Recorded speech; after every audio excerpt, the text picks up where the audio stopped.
So that's what I tell all of the companies that I am involved in, not only as an advisor, but also as an investor and someone just as a curious person. It's just try to find simplicity in what you're trying to do, because that'll likely lead to quicker adoption. And some of the greatest tools are the tools that just really improve day to day workflow. You're listening to the Building Better Futures podcast, where innovation meets inspiration. In each episode, host Eric Hurani journeys alongside notable thought leaders who are shaping the future, cultivating exceptional work cultures, and nurturing the next generation of trailblazers. We aim to spark inspiration by engaging in dialogue with leaders from groundbreaking companies, innovative projects, and exceptional teams. Our goal is to empower individuals to positively impact those around them and leave a lasting legacy of positive change in our communities and society at large. Let's dive in together and explore what it takes to build better futures, one conversation at a time. Today, I'm joined by John Dionisio Jr., Managing Director at Global Infrastructure Solutions, Inc., or GISI. John, thanks for taking the time to talk to me today. Before we get started, I always like to start with some good news and gratitude. Are there any personal or professional good news or gratitude you'd like to share with me or the audience?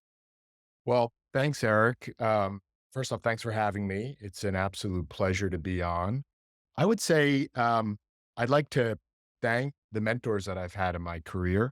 There are many that um, have helped pave the way for the work I've done in this sector, and it's always a good reminder to appreciate those who mentor you and not lose sight of the fact that mentors, no matter what stage you are in your career, are very important for growth. And so, shout out to all my mentors along the way. I love that. We talk a lot on some of the previous episodes about how important mentorship is in anyone's career path. I also have several mentors. I have a few coaches as well. And I think it's really nice for you to appreciate them. I will say my gratitudes on show days are always to the guest. I know you have an extremely busy schedule, and for you to make time to sit down and talk to me is really cool. So I appreciate that. My Um, pleasure, especially after a sad day for all of us Mets fans. But it's really good to be here. yep. Land up day. I'm not gonna touch that one. uh, all right, let's jump into it. So just to start, tell us a bit about yourself, your background, where'd you grow up, kind of your career in some ways. Tell us about yourself.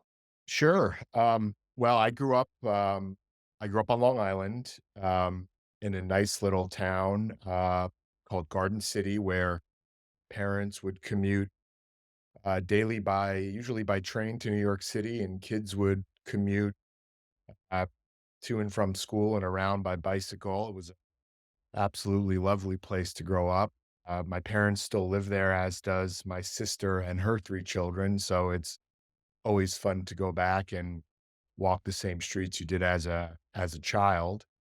And growing up, I felt like I grew up somewhat with great exposure, to our industry. My great uncle, who is 95 years old, uh, today, was the chief engineer at the Philadelphia Navy Yard, and held the largest non-military distinction. And he really was a critical person in my family. He was the one who paved the way for my father, to become an engineer, and which paved the way for my sister, to also become an engineer. My sister also married an engineer, and so the conversations at the dinner table would threaten to veer into a concrete versus steel debate, which was really a sad circumstance for my poor mother, who had, in my mind, the most important job of all, which was as a fourth grade elementary school teacher. So wonderful upbringing. I left Long Island to go to college. I went to Georgetown University in Washington, D.C., and I pursued a science and economic based curriculum. I knew I wanted to stay close to the industry, but I wanted to really explore more of the financial side, which I feel like I've been able to do, in my career. Very cool. I didn't know that about your sister. That's interesting. I also have a sister and brother, both in the industry. And so my mom in a very similar situation is sitting there at some dining table conversations like, "Guys, can we not talk about work?" Yep, that's how it goes. Yeah, no, my sister is the smarter of the 2, and she works for, Thornton Tomasetti, which is a firm that I know you know Wow. really well, as does her husband. Great, great firm with an incredible leadership team. And yes, she designs data centers um, and hospitals, and my brother-in-law has done a great variety of work in the field, so it's fun. It's fun to have such a nucleus in the industry. That is so cool. Well, so now tell us a little bit more. So you're at Georgetown, right? You know you wanna be kind of in the industry, go into finance, and then what's your career path after that? Yeah, so, I graduated and I took my first job, in Paris, France, of all places. Gosh, almost to the date, Halloween 2005, I got on a flight to Paris, for my first job, which was offered to me by one of the smartest people in this industry that I've ever encountered, a man, called Thierry Deo, who founded the firm I worked for called Meridium, which was the first real long-term fund manager dedicated to investing in infrastructure projects, usually procured under an alternative delivery or P3 scheme. And this was 2005. And so it was certainly in the very early days of the P3 world. It was before the first wave of major US P3 projects. Um, and it was a point where we were trying to export some of the successes in the UK, the Australian, and the Canadian market to continental Europe, uh, and the US. And it was a fascinating experience in many respects. Maybe I'll highlight 3. First, Meridium at that point was a startup. We were not only trying to do what everyone does in this industry, which is put together teams to pursue projects and increase your chances of winning. But we were structuring our business and raising capital to support our business at the same time. So some of the early wins were not only helpful to meet yearly KPI metrics, but really essential to keep the lights on. And that exposure early in my career to a true entrepreneurial environment was was really invaluable.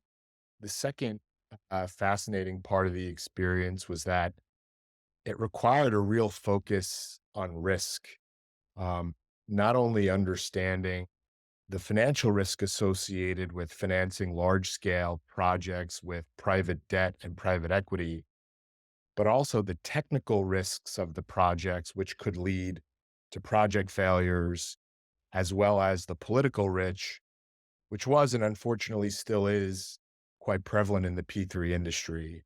So, really, that full understanding of financial, technical, legal, and political risk uh, was really interesting. To be good at my job, not only did I need to know what the investment bankers were thinking, but I really needed to know what the contractors, the engineers, the operators thought about allocated risk. And I thought it was such an incredible training in this industry. The third fascinating part of the experience was trying to convince governments to act alternatively for the benefit of long term asset certainty. And that was something that was harder than expected. And along the way, I'm sure the same for you and others, there are some incredibly bright and innovative leaders who work for the public sector. And I wouldn't have the time to list all that I came across. Um, but it is very difficult dealing with the short-term nature of our politics and the long-term nature of our business. And it created a friction that just needed to be dealt with as well. And so it was great. Lastly, I should say, living in Paris for 5 years, starting at the age 22 was quite enjoyable. I met my wife there, and now we have 3 great little boys, as a result. So certainly a formative experience, not only professionally, but personally. That is amazing. And so I want to ask you a couple of questions there because you have this unique global perspective. What do you think maybe other countries are doing really well in P3? What are we doing well in P3 here in America? And kind of, do, I know it's not the right model for every project, but do you think it's the right model for more projects than maybe we're using it for now? Yeah, well, I think you hit on a really important element. I think part of the reason why the P3 model, um, has sort of ebbed and flowed in popularity is because I think one of the misconceptions is it actually is good for every project. You're absolutely right. Some projects, make more P3 sense than others, and I think we've learned as an industry, through trial and error what that what that really means. I think part of the benefit of U.S. infrastructure is that you have a federal government who provides important and impactful and somewhat necessary funding to help get all major infrastructure projects delivered.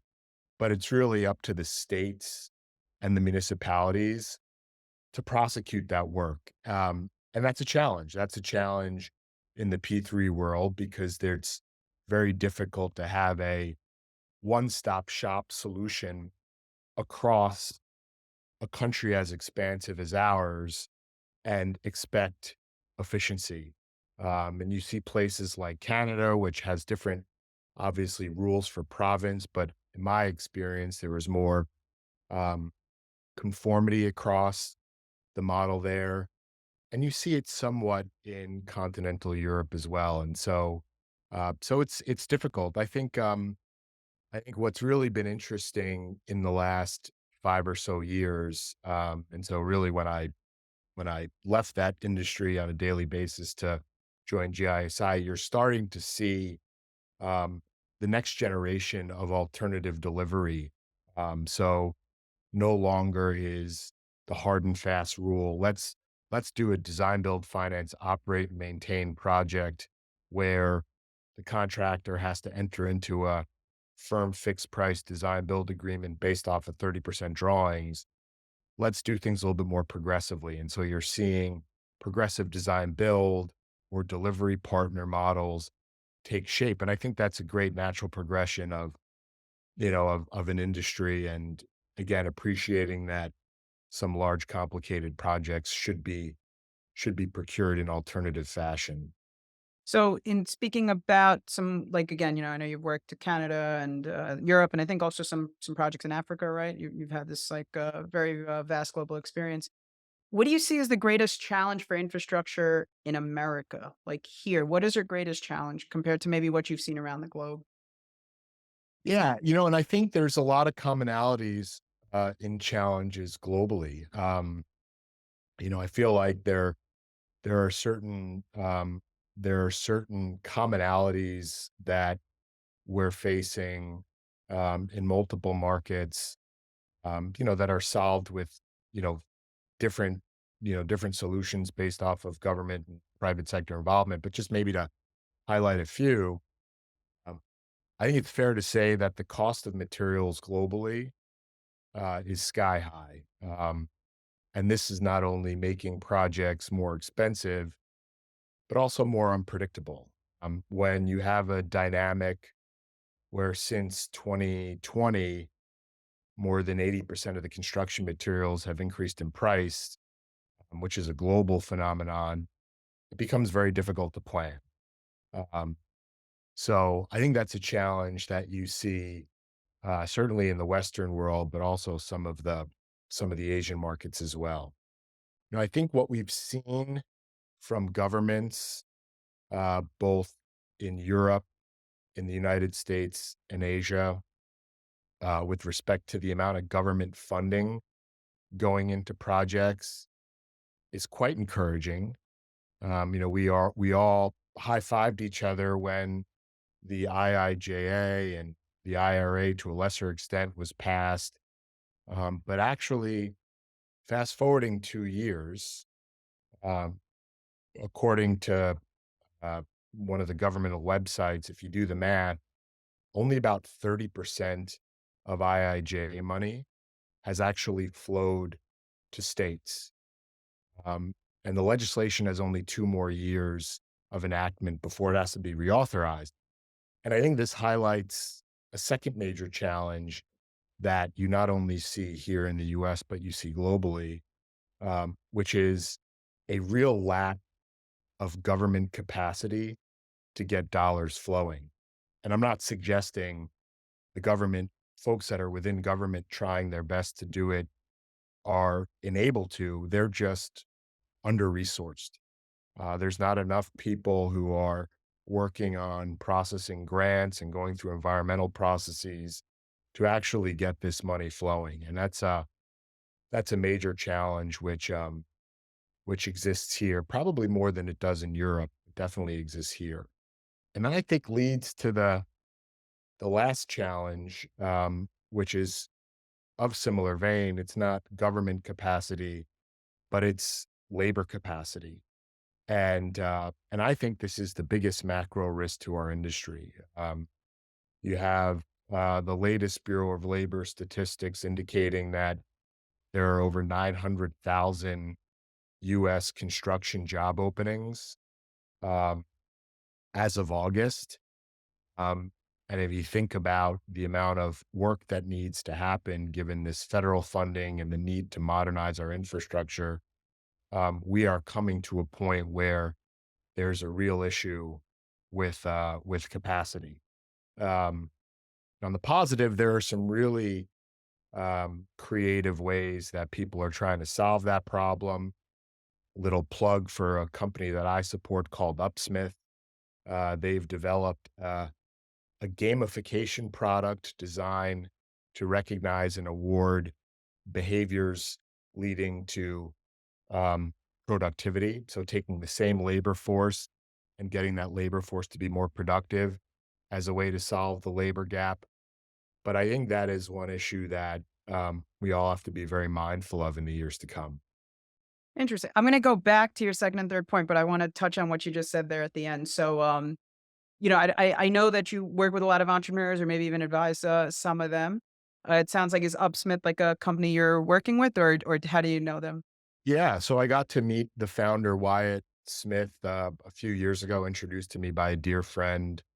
He had a career working uh, in the venture capital startup world, really with limited exposure to our industry, but saw our industry as one that really needed to solve this labor challenge. And so he and I have been, um, you know, helping one another out through introductions, through other means, and and like most of the companies in their early stage, he's managing not only growing a business but raising capital, and so he's off to really great things.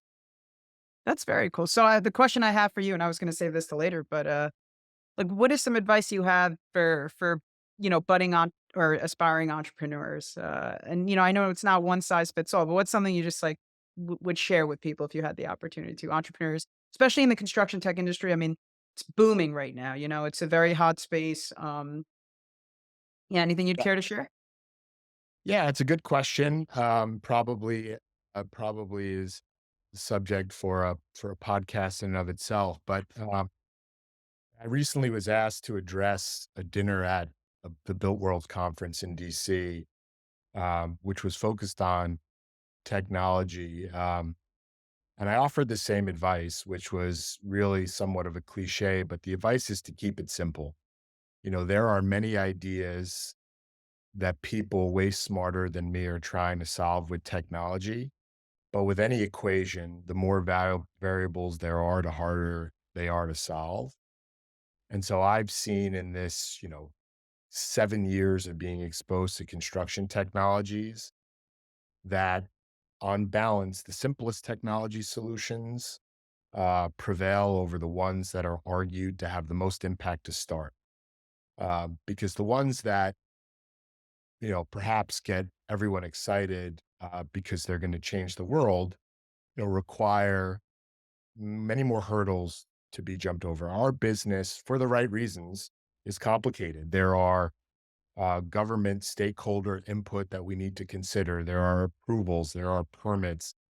And while technology might sound like a transformative idea, the more variables that are introduced, somewhat the harder it is for them for them to adopt. So that's what I tell all of the companies um, that I am involved in, not only as an advisor but also as an investor and someone just as a curious person. It's just try to find simplicity in what you're trying to do, because that'll likely lead to quicker adoption. And some of the greatest tools are the tools that just really improve day-to-day workflow.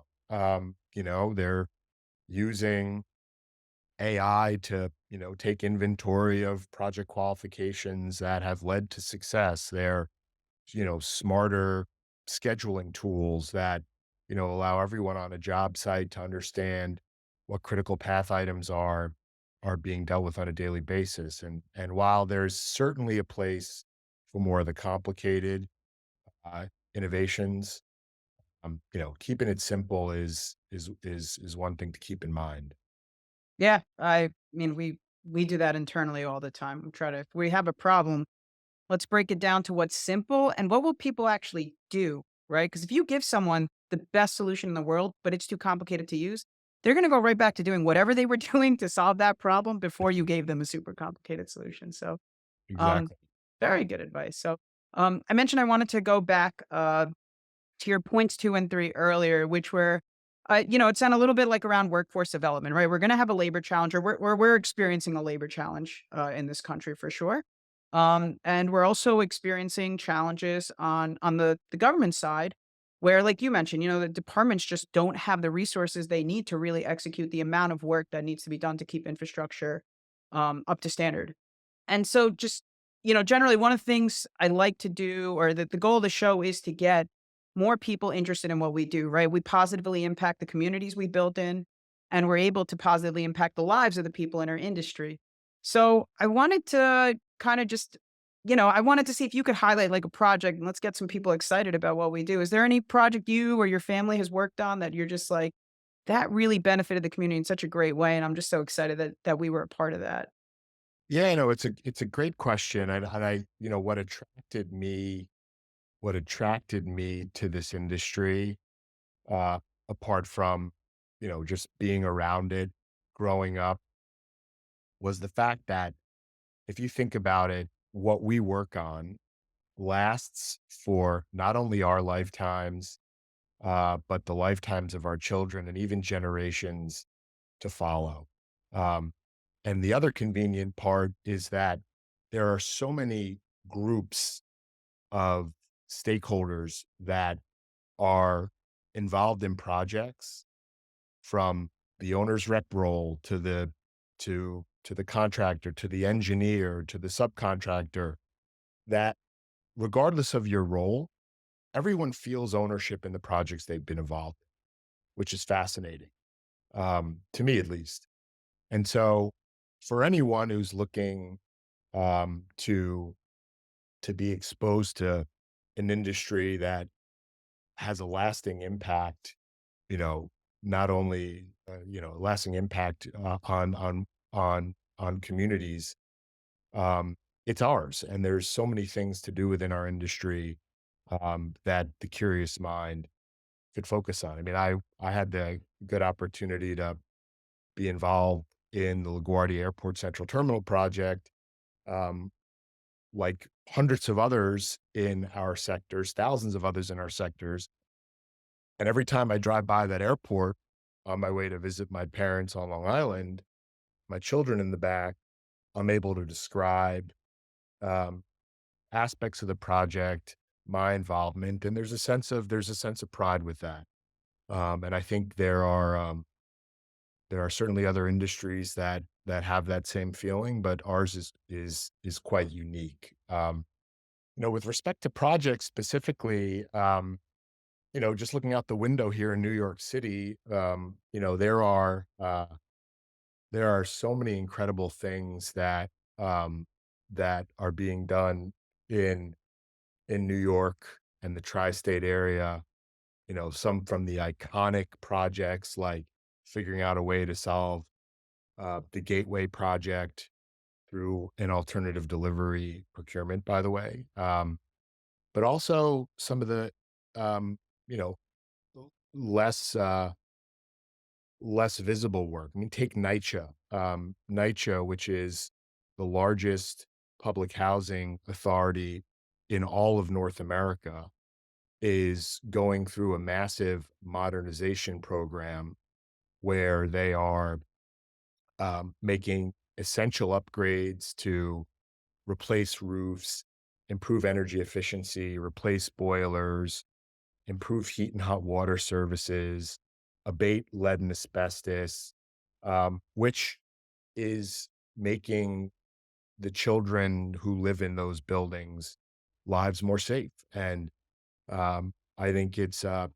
incredible. I mean, take also coastal resiliency. I mean, Superstorm Sandy now is over 10 years behind us, thankfully, but the amount of time and effort spent in ensuring that our city, and therefore the economic engine of the whole state or tri-state area is being made more resilient, with the help of or with the coordination between the city, the state, local trust is also quite important. And I'm sure if you ask, hence the question, if you ask this question to 100 people, you get 100 different answers because there are so many incredible projects, and you can't you can't be working in an industry, whether you're developing a building for a private client or a piece of infrastructure for a public client, where you should expect to win and succeed if you haven't thought about the end user in the community. So, which is exciting. It's fun to be in this sector. Yeah, I love the industry for many of the reasons you touched on, and, so you're talking about the LaGuardia project, and you said you're one of hundreds, and I love that part of the industry too, right? A lot of these major projects are collaborations between multiple firms who may be competing on one project one day and then working together to solve for the public good on another day, and I love that, right? Because when we get together in a room, and I know you've been to a lot of the galas and golf outings and whatever events we put on in this industry, there's always that, like, friendly feel about who's there, and we're all kinda there, we're probably competitive in some ways, but we're there for the public at the end of the day, which is nice. Yeah. What's good for the industry is good for all of us. And, it's a bit like baseball, right? If you succeed a third of the times, you're going to the Hall of Fame, and and it's the same with our industry. You lose more than you win, and you got to make sure that you're maintaining strong relationships with your clients and your partners, and doing right by communities. And if you do that, you'll be successful in the long run. And keep getting up to bat, you And up to can't take a bat. loss too hard, yeah. Exactly. So I will, we have a couple minutes here, and I wanna do our lightning round, but before I do that, I'm a quotes kind of person. I always like advice from successful people. So I'm just gonna ask you a last question here. Is there a quote or some advice you'd like to share with emerging professionals in our industry? Well, um, with respect to a quote, since we started the conversation talking about my upbringing, I'm gonna give you the quote that I wrote in my high school yearbook, or at least I'll paraphrase. But it was something along the lines of, "Life's not about reaching a destination, but enjoying the ride." And I think it goes. It's good advice in multiple perspectives, or from multiple perspectives.